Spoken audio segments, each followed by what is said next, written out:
Hi friends, please subscribe to Amravati Media and press the bell icon for more latest updates. Jagan చెంతకు జేసీ family.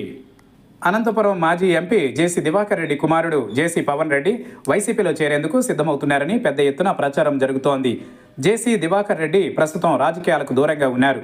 ఆయన వారసుడిగా మొన్నటి ఎన్నికలలో రాజకీయాల్లోకి రావాలని భావిస్తే టీడీపీ టికెట్ కేటాయించలేదు.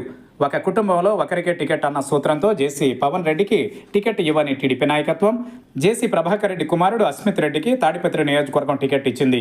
అయితే వచ్చే ఎన్నికల్లోనూ ఒకే కుటుంబానికి ఒకే టికెట్ అనేది టీడీపీ అనుసరిస్తే తాడిపత్రి మాత్రమే జేసీ కుటుంబానికి దక్కుతుంది.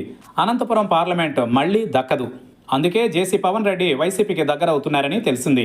అనంతపురం పార్లమెంటు నియోజకవర్గంపై ఇప్పటికీ జేసీ కుటుంబానికి పట్టు ఉంది. అయితే తన తండ్రి సోదరుడి కుమారుడు టీడీపీలో ఉండడం, తాను వైసీపీలోకి వెళితే ఏ మేరకు కలిసి వస్తుందన్న దానిపై ఇంకా తర్జన భర్జన పడుతున్నారని తెలిసింది. జేసీ పవన్ రెడ్డికి ఒక మెగా కాంట్రాక్టర్ సన్నిహితుడు కావడంతో ఆయన ద్వారా వైసీపీ టికెట్ను పొందేందుకు ప్రయత్నిస్తున్నారన్న ప్రచారం జరుగుతోంది. నిజానికి మరొకరి సిఫార్సు పవన్ రెడ్డికి అవసరం లేదు. వైసీపీ అధినేత జగన్తో సత్సంబంధాలున్నాయి. ఇద్దరు మంచి మిత్రులేనని అందరూ చెబుతారు. ఎన్నో ఏళ్ల నుంచి వీరి మధ్య మంచి రిలేషన్ నడుస్తోంది.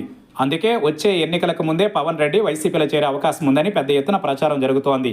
టీడీపీలో ఉంటే తమలో ఒక్కరికి మాత్రమే టికెట్ దక్కుతుందని, అందుకని వేర్వేరు పార్టీలలో ఉండడం మంచిదని భావిస్తున్నారు.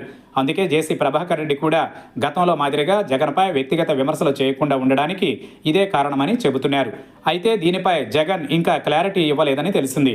జేసీ పవన్ రెడ్డి పట్ల జగన్కు సానుకూలత ఉన్నప్పటికీ జేసీ కుటుంబాన్ని పార్టీలో చేర్చుకుంటే జిల్లాలోనే కాకుండా సీమ జిల్లాలలో తప్పుడు సంకేతాలు వెళతాయని ఆలోచిస్తున్నారని తెలిసింది. మొత్తం మీద ట్రయల్స్ అయితే మాత్రం జరుగుతున్నాయని సమాచారం. చివరకు జగన్ జేసీ పవన్ రెడ్డి విషయంలో ఏ నిర్ణయం తీసుకుంటారన్నది చూడాలి.